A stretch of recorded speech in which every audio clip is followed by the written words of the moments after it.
Yeah, yeah. Peace, y'all. What's going on? Welcome to Substantial Sundays. I am Substantial. As you can see, I'm solo, but welcome. So, do me a favor, real quick, everybody. Make sure you say peace. Let me know where you're tuning in from, and all that good stuff. And most importantly, make sure you share the link. As you can see, I'm solo tonight. My man Sherm is out of town, having a good old time. So shout out to him. And but tonight we got a special edition. What we're doing is we're doing a commentary, a live breakdown of my project, Recompositions, which just came out on Friday. So if you haven't heard yet, tonight you're just gonna hear like the instrumentals from it in the background as I talk about each song and give you a little bit of info about it. But in the meantime, let us know where you're tuning in from and make sure you say peace. All right. Oh, and tonight, this is real important. I know we always do Q&A, but we're gonna save the Q&A for after the breakdown, right? So if you ask questions during the breakdown of the project, they have to pertain to the particular song I'm going over, so it can be part of the commentary that's going to remain up after. All right, Nick, peace. What's going on? Thank you, man. I appreciate that. Miles B, peace to you. It's FSG, peace. What's going on? Christopher, welcome back, man. Peace to you. George, peace. What's going on? Hey, I appreciate that, Miles. Thank you, man. Thank you. All right, and so yeah, man, should be cool. After this music stop, I'm gonna give you some important info. So look, the other thing, right? My goal going forward, because for those of you who didn't tune in last week or didn't catch the show after the fact, one of the things that I was talking about doing, I was seriously considering cutting Substantial Sundays to like once a month. Right. So I talked to Sherm about it. I also talked to my business partner about it as well. And so what we decided is that we're going to keep it going weekly. We're going to keep the joint going weekly. But what I am going to do is cut the time down. You know what I mean? So like the goal is to keep the shows like around 30 minutes. So tonight's show is going to be a little bit shorter. And again, if you haven't shared the link yet, please do so, because this is how we get everybody in here around the same time and keep the show flowing a little quicker. Because some people sometimes miss the beginning, so they're asking about stuff we already covered. And obviously, there's always a lot of questions, and the Q&A can definitely run long. But yeah, 30 minutes, I feel like it's really good. You know what I mean? I feel like it's easier to kind of hold folks, attention. It's not as hard on everybody's free time, all that good stuff, man. Hey, man. Cool. Proud of you. Hey, man, I'm trying to make the right decision for the people, man. Like I feel like the show, it's one of those things that like, it's not just something that I enjoy doing. I know that you guys enjoy watching it. And y'all made that really clear when I mentioned last week that I was talking about cutting it down, that y'all weren't having none of that, you know what I mean? And y'all want to keep the show going the way it's been going. And so I definitely want to keep it. I want to respect how y'all feel about it and all that, man. So give me 1 second. I'm going to go ahead and share this link really quick.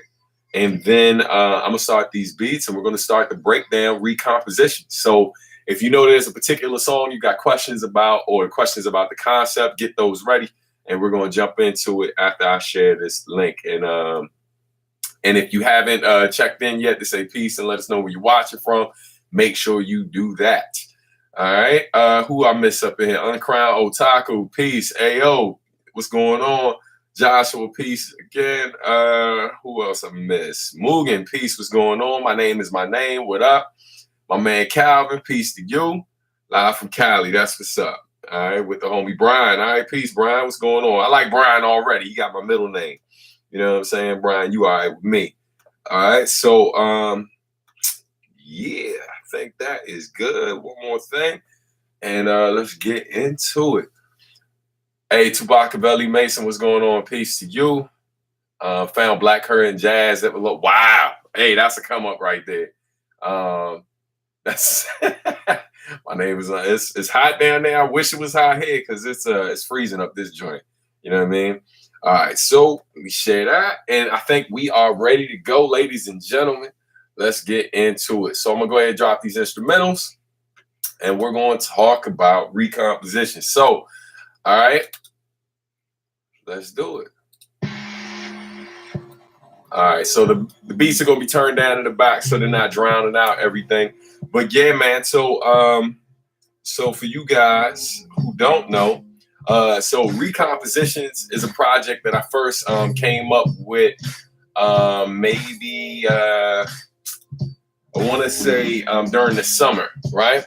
And so basically what I decided to do is that I was going to take certain songs from the project and I was going to basically like remix a few of my songs, but then other songs I wanted to also you know, like kind of do different renditions of it and present it on a project. And so I didn't want to just call it a straight up remix project. I wanted to call it Recompositions because I felt like in certain cases I wasn't just you know, doing some basic stuff. I was recomposing songs that were already like, you know, and you know, in my opinion, pretty amazing. So I definitely, man, wanted to take a stab at like tracks like the sub, you know, the subway, which I'll talk about later. But this particular track is it's called While They Sleep. And so with While They Sleep, as you can tell in this instrumental version, it's missing the piano because basically this is the only track on the project that has a sample outside of like royalty-free samples on it. And in this instrumental, that piano is missing. But that piano is like a major part of the beat, sets the mood of it. There's a reference to where I got the piano in the hook. I'll let y'all figure that out on your own. And what this song talks about, it talks about like the guilt that you deal with when you're pursuing success and when you're seeing success at the expense of like, you know, not spending as much time with your family as you would like, not being able to maybe be present all the time for different things going on in your loved one's life. And so that's a major part of, you know, pursuing your dreams and making, you know, making a successful career out of whatever it is you love. You know, is a lot of sacrifice. And so, yeah, man, so that's really what I wanted to tackle with this song. And that line, you know, that line when I said it, I never seen a success story that's guilt-free. Back when I first was writing the track and I was doing rough versions of it, I played it for my homie. And I could tell he was digging the concept, but he felt like it wasn't there yet. And so one of the things he was just trying to really push me to like really talk about like what it feels like and some of the sacrifice you're making, how it affects your kids, how it affects your partner, all of that. And so when I played it for the homie J Soul was like, yo, this is dope. I don't know if I can do the hook. He's like, for real, when I hear that hook, I think Steph would be perfect for it. And that's ultimately like how I ended up deciding to holler at Steph to get her on it. And she just came through and destroyed it, man. And I'm proud of it. I'm really proud of how the track came out, all the elements, and really proud of the production. I feel like I finally like got my chops up to where they need to be, you know. So yeah, man. And so that is While They Sleep. If you got a quick question, first question about While They Sleep, I'll take that, and then we're gonna jump into the next joint. All right. Let's see. Hold on, yeah, copped it right away saying it was vibe. Man, I appreciate that, Mugen. Good looking out, man. Good looking out. All right. So, but yeah, man, if no one got questions about it, oh, the track was perfection, lyrics, hook, beat. I appreciate it, man. Thank you. Thank you. My name is my name. I appreciate that. Yeah, I was I put a lot of time and effort into that particular track. So I'm glad it went over well. So let's get into track two. Track two is Expositions Remix. All right. So first 20 seconds of their people. Thank you. I appreciate that. So now this particular track, this one was the first single from Recompositions. Originally, my goal was to get Recompositions out September of last year, but I was doing a lot, working on a lot of different things at the same time, and so whenever that happens, stuff is bound to get pushed back. So I released this track, I feel like it was in August. When I started working on this beat, initially I found the main synths, and when I found that sample, I really was just like, man, it feels. I've always wanted to flip a beat out of "Air Tonight" by Phil Collins, and so, but it's one of those. It's an obvious sample, so like, you know, I didn't want to. I stayed away from it because instantly people would know what it was, and obviously I couldn't clear the sample. So when I found this and it was a royalty-free joint, I'm like, oh, I could build something around this, capture that same vibe, and make it crazy. And so I actually, I was listening to the acapella of Expositions, and I was like, I think this will be a good track to remix, and I think this is the perfect sample for it. So I started building it, added certain elements to it. Some of y'all can hear like a vocal sample. It's actually this vocal sample. This dude like went to like this village where the people in that particular village were kind of cut off from civilization for the longest. So like, so I don't want to tell you too much about it because I don't want you to find the sample, right? But like basically they're singing in their native tongue, and it's like a spiritual chant, you know what I mean? Like to the ancestors and stuff like that. And so I felt like what better thing to kind of like, I just wanted something haunting in the beat, almost like our ancestors or whatever who've been killed, all of those all our loved ones who've been taken from us, almost like crying out to us to keep fighting, you know what I mean, keep pushing, which is, you know, largely what the song is about. Yeah, you know what I mean? So that's Expositions remix. Let me see what questions we got, what comments we got. I see Johnny's up in here. Peace, Johnny. What's going on, man? At a wedding party. Hey, I appreciate the fact that you are at a wedding party, but still took time to come in here and rock with us for a little bit. All right. But thank you, man. I appreciate you for dropping in and saying peace. But yeah, that's Expositions right there. That's Exposition, pardon me. Was it that Jesus line was my favorite in that song? Hey man, thank you. Yeah, like I feel like that particular line, like I knew I wanted to use it in a way that was going to be as powerful as possible in the song. And that's something that I see, like when I look at society, oftentimes I feel like the same people who are saying things like when we say Black Lives Matter, and then they come along saying all lives matter, but then, you know, like I see them speak up about being pro-life and about like when babies are being killed and stuff like that. But then these same people feel like folks who look like me, basically, when we're killed unjustly, they have nothing to say about that. And they oftentimes try to make it like our fault, regardless to how much evidence shows that, like, you know, we did nothing wrong. You know what I mean? And so I just find it like extremely interesting, like how judgmental and how sometimes quiet and complicit many Christians are when this stuff is happening. You know what I mean? And so, you know, it's very interesting. You know what I mean? And it makes me think of my homie.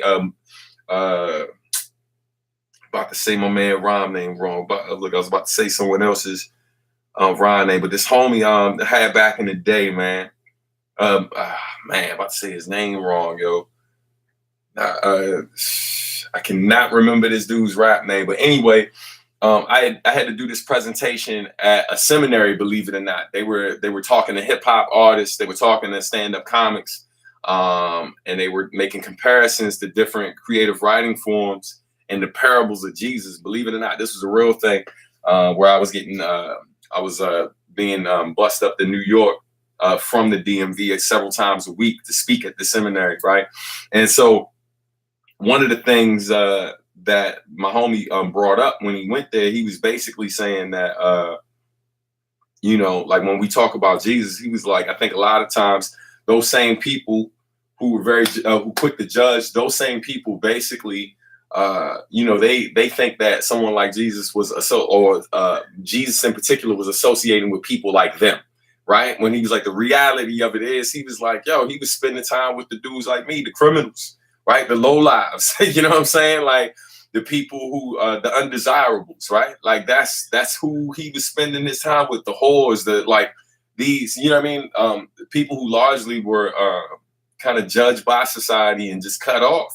You know what I mean? And so like this whole holier than thou thing, and this like, yeah, man. It's like I wanted to address a lot in that particular piece, and that particular line was real important for me to put in there. You know what I mean?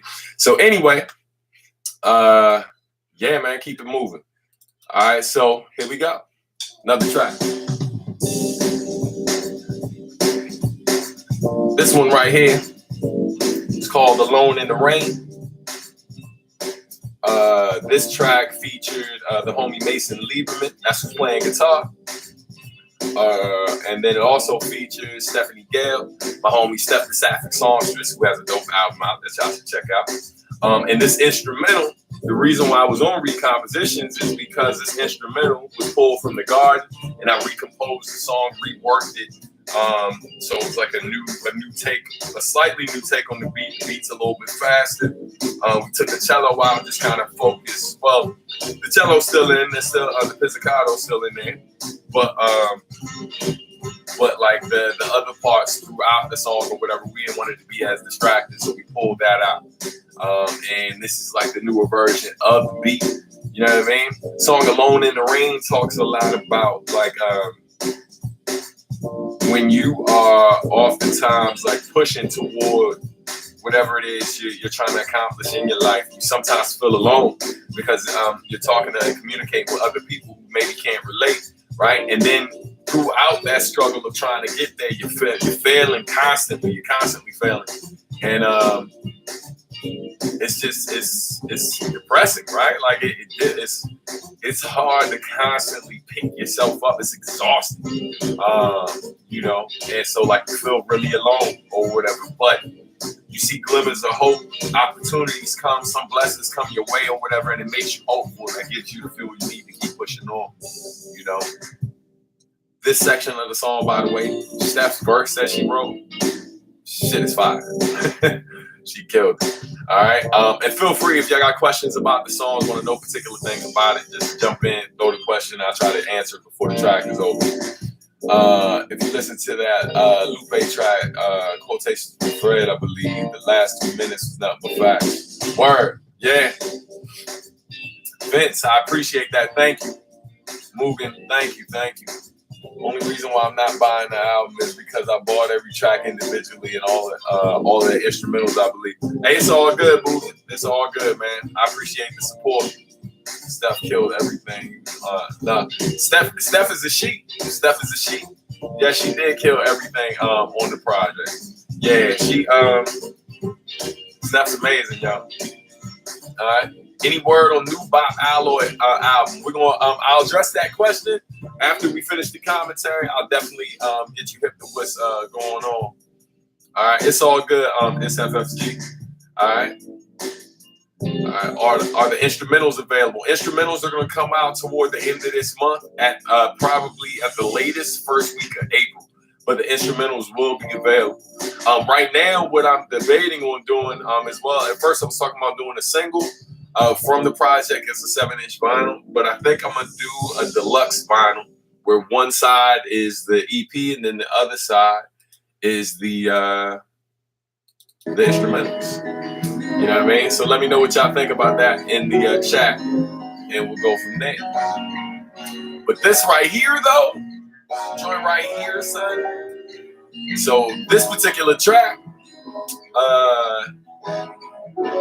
this track right here is "In My Daughter's Eyes," which is a sequel to the track "In My Daughter's Eyes" from my album "The Past Is Always Present in the Future." All right.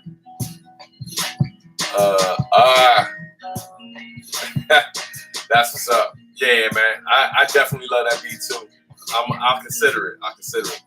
But yeah, man. So this particular track is a song called "In My Daughter's Eyes," which my oldest daughter actually helped me write this particular track.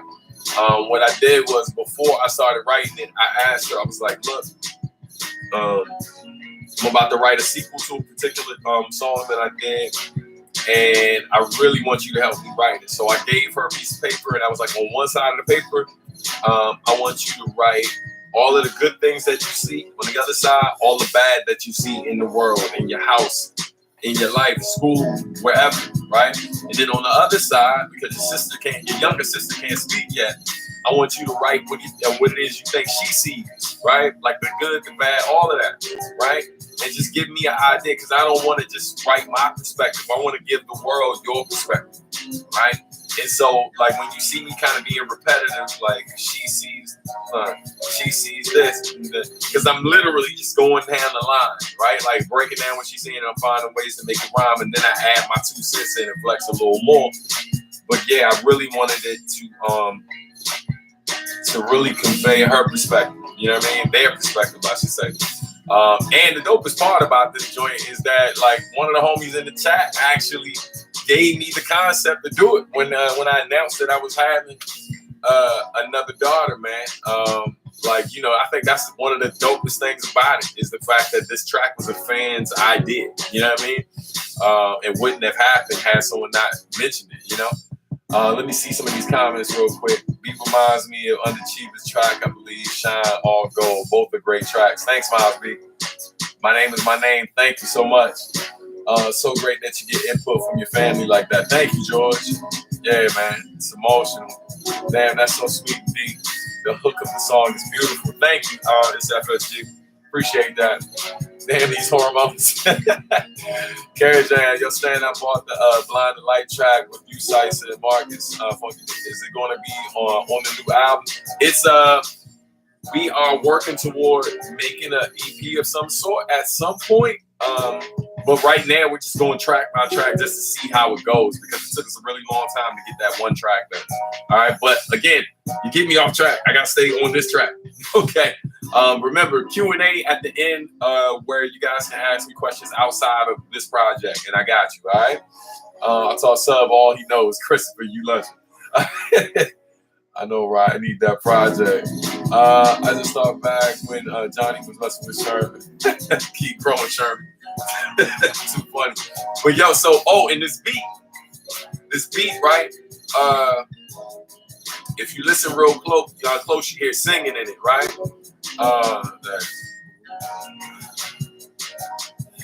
So that right there, that's actually a sample of Steph. It sounds like I had Steph come in the studio and add that in, but that's actually a sample from the first Bob Alloy album, right? There's a interlude called Music, right? And when she's singing, I basically took the acapella of her singing, chopped it up to use it in this. And then I actually chopped up some of the synth from the original In My Daughter's Eyes. And I used those 2 elements from 2 different tracks that were about my kids, basically. That was about my oldest daughter. I chopped those 2 things up and built this beat, right? Like, before I even had the other the other samples in the beat, I literally was building a beat around Steph's voice. And then I found guitars, you know, the piano that you hear in there, all these other elements. They literally were all added in after I chopped up Steph's voice from Music interlude from the first Bob Alloy album. So that's a little tidbit of information that maybe y'all weren't hip to ahead of time. All right. Next up, this right here. This is the remix of the Subway. And this particular beat is actually one of my favorite beats on the whole project. And I feel like I might have played it out of order, actually. I did play it out of order, right? Because Subway is supposed to actually come before In My Daughter's Eyes. But anyway, doesn't matter. Shit's still dope either way. This particular beat is one of my favorites on the project because of 2 reasons. Number one, all of the piano elements that y'all hear in this beat, none of it's sampled, right? None of the piano parts are sampled. That's all Kenichiro Nishihara playing on the piano. The violins are sampled, the guitars are sampled, the bass line is me playing on the keys. The kick drum is actually me going on the pads or whatever, like I'm playing the pads for like maybe, like I did it for like 8 to 16 bars, so it can feel like there's a lot of movement to it, make it feel more organic, right?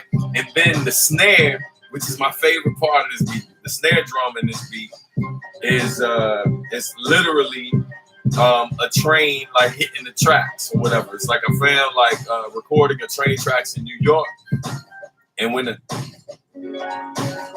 right, like, so that's literally what the snare is. So, you know, I found that, and I love the dirty elements around it, and I was just like, yeah, I'm about to chop this particular joint and just have that keep coming in as the snare drum. And I love how it sounds, man, the grittiness of it. Like, yeah, it's, you know, it's worked so well, you know. Let's see. It says, oh, how long did beat making the beat take? Oh, most of these beats I had like the skeletons of like maybe like hour or two. Some of these beats I was working on for like a day, you know. Some of these beats I worked on for weeks. The first beat on the project I worked on for months. You know what I mean? What was it? That While They Sleep, I literally worked on that beat for months because I made a sample-free version of it, and then I went back in and was like, yeah, I'm gonna keep the sample. But this particular beat, I made fairly quick. I had like the bulk of it in a day, and then I think the following day, I found that violin that you hear in the chorus, and I was like, yes. Hell yes, gotta use it. You know what I mean? Would never have thought it was a train. Hey, sir, we doing shit, you know? Yeah, man. I had a lot of fun making this beat, you know? Just a whole lot of just like head nodding, man. Like, just, yeah. Yeah, I just love the groove of the track. You know what I mean? We're gonna turn it up a little bit, baby. And if you got questions, let me know.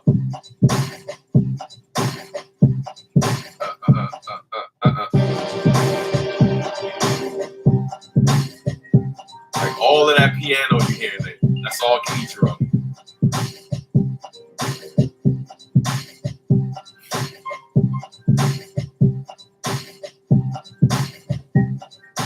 Then the breakdown.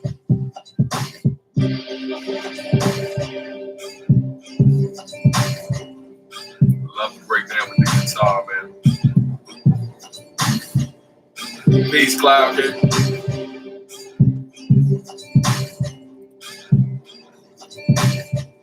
You hear the other like train elements in there. Yeah, man. Last one. This joint right here. This isn't the final version of the instrumental. It's a lot brighter before I went and EQ'd it and dirtied it up. So, but yeah, man. This is the only track I don't rap on the whole project. Shout out to the homie Greenspan and Carolyn Malachi, who are two amazing artists. And better than that, they are two great people. So I had the pleasure of remixing this for the homie Greenspan.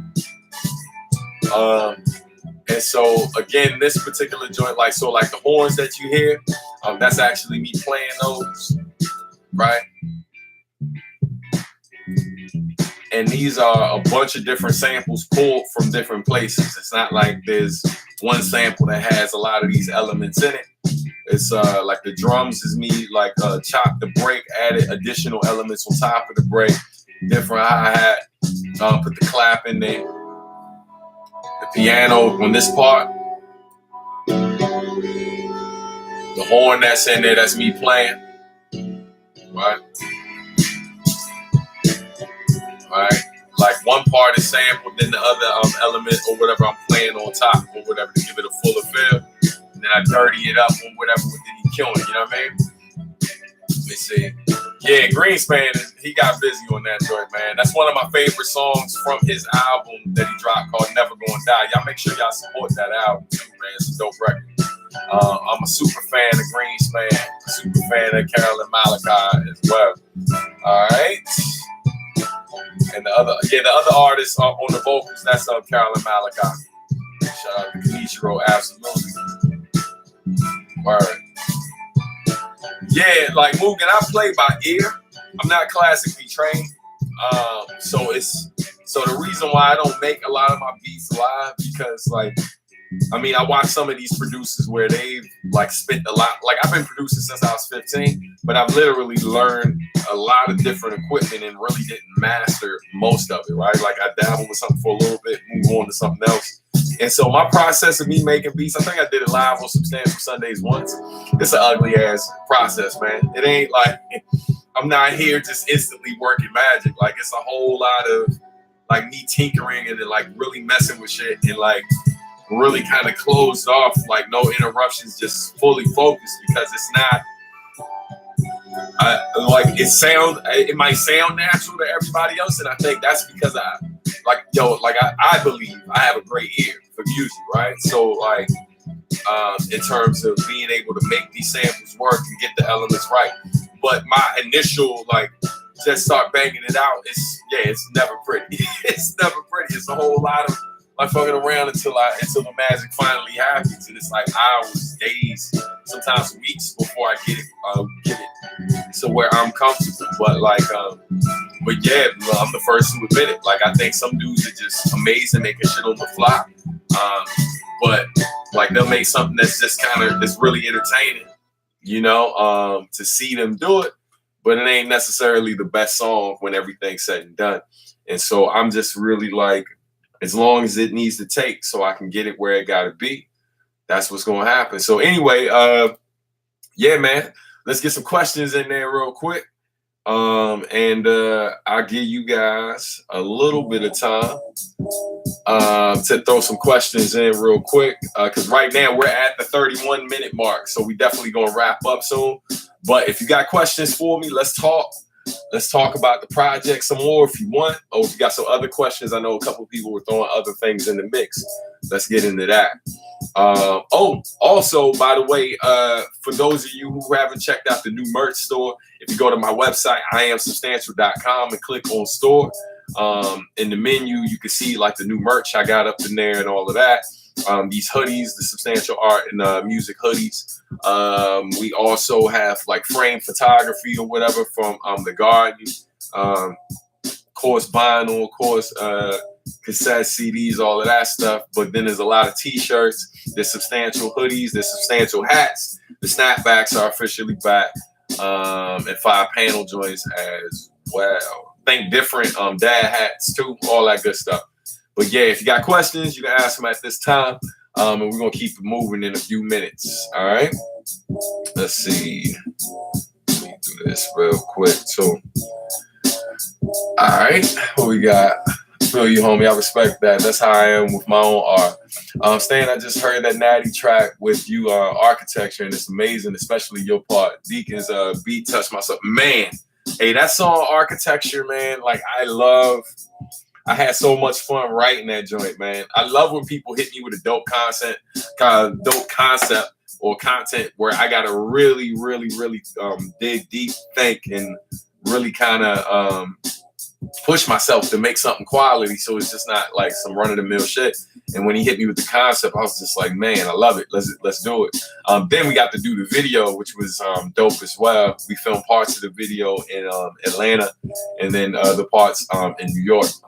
And I'm really proud of how that whole album came out, man. Deacon killed the production on Natty's album, and Natty's just dope as hell. Natty's definitely one of my favorite Southern rappers, and so is Deacon from Cunnilingus, man. It's dope as hell. My favorite Natty line, right? It ain't even on that song, but Natty says, "You can have caviar dreams and champagne wishes, or a catfish sandwich with champagne the stripper if I dream." Hey, yo.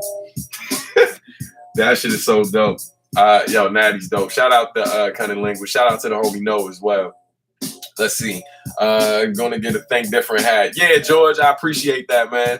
I want to know. Oh, also, you can look for the link in the description. There's a link or whatever says new merchandise, and it actually goes directly to the store, which is our company site, subartandmusic.com/store.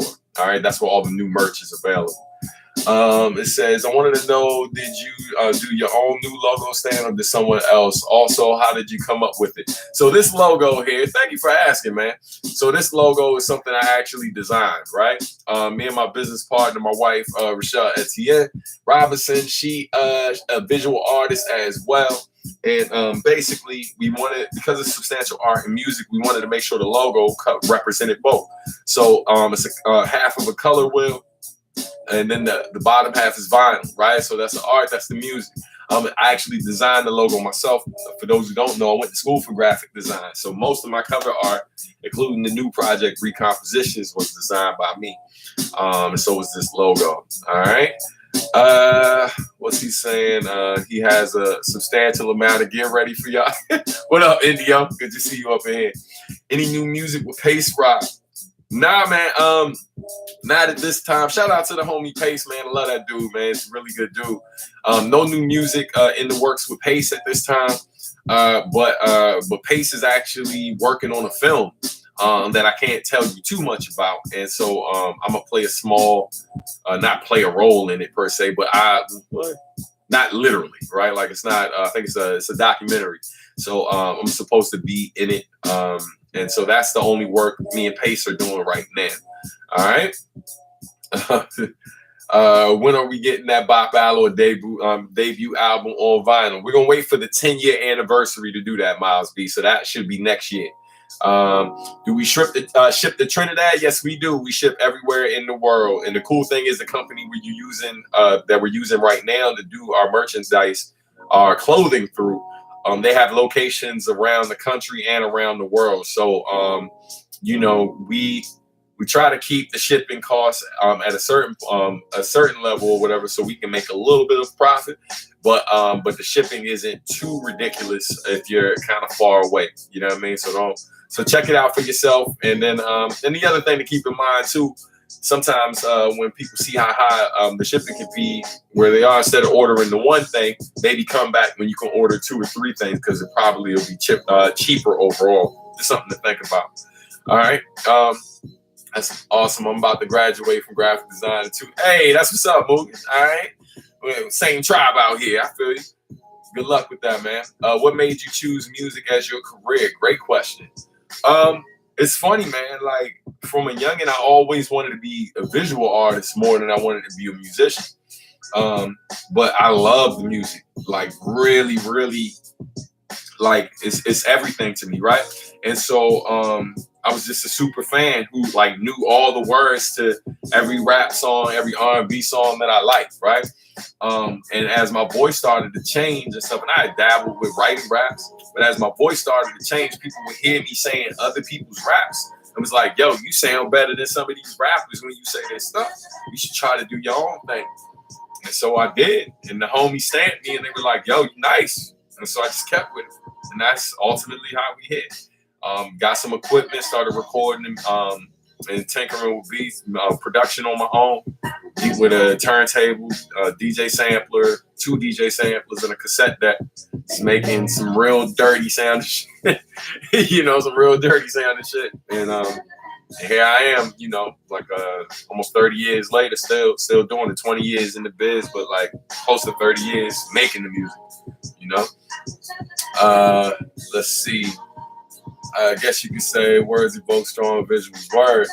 This guy here, no, I'm not lunching super early. Fernando says, yo, sub, I'm going to Japan for the first time along with nothing planned. Where do you recommend going for musical inspiration? So look, that's going to be the last question. So I'm going to answer this question, then it's go time, right? We are under 40 minutes. It's amazing.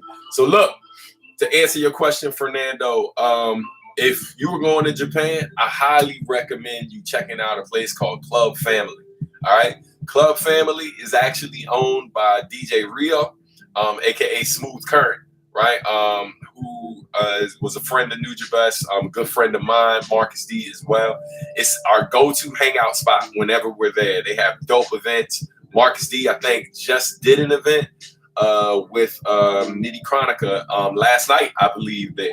So yo, definitely go there, check it out. It's a lot of history. Like if you're a Nujabes fan, I feel like that's a great place to check out because we had a lot of great times at that place, man. You know, 20 years after the fact, when I go to Japan, I pop up at that place or whatever, and some of the same staff who was there 20 years ago, right? Or almost 20 years ago. Some of them still there because it's owned by the same dude and the same people. They all a part of their family. It's the perfect name for the venue. So definitely check it out, man. It's called Club Family. All right. Did Marcus know Nujabes? Nah, Marcus never got a chance to meet Nujabes. You know, but obviously he was inspired by his work and reached out to me, you know, and we've been tight ever since. My reputation, I believe, Miles. All right. So yeah, man, that's the show, y'all. We'll turn that music up. Forgetting I got my thing right here. But yeah, man. Oh, y'all gonna be the first to know. By this time tomorrow, the outro for Substantial Sundays, our show, yes, our show, will literally hit 1 million streams.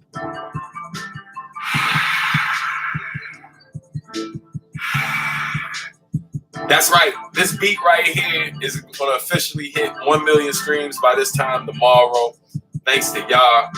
Hey, man, I appreciate it. And you know the show ain't played that many times, right? So, yeah, man, we hitting a milli. Shout out to Malcolm Jackson, man, who killed it. Right on cue. Shout out to Malcolm Jackson, man. This beat wouldn't be the same without him. But I figure that's a great note to end on. So hopefully you'll see the post from me tomorrow when it's official. It's probably already at 1 million, but I'm gonna get the notification until tomorrow. So on that note, y'all, that's the show. See you next week.